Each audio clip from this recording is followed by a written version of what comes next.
L'éditorial du Figaro. Après la censure, la gauche, par Vincent Trémollet de Villers.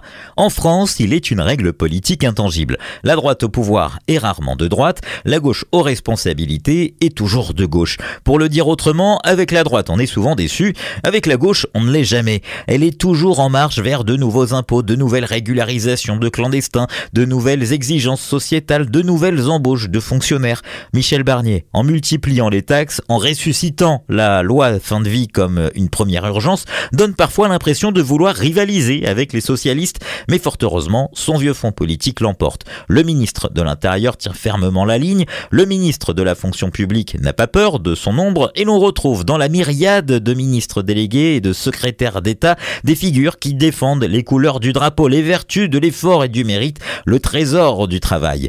Il faut aussi accorder au Premier ministre l'indulgence due à l'urgence. Ce premier budget a été fait en 15 jours sans majorité, avec une pression technocratique continue. Il est permis de croire qu'après cette purge, la politique reprendra enfin ses droits. Mince motif d'espérance, mais suffisant pour redouter une censure qui, après une crise politique certaine et une crise financière probable, ouvrirait grand à la gauche les portes de Matignon. Que ce soit Lucie Castet, Bernard Cazeneuve ou Boris Vallaud, on sait déjà que l'économie ne serait pas mieux traitée et l'on peut être certain d'un relâchement immédiat sur les questions d'ordre public et d'immigration.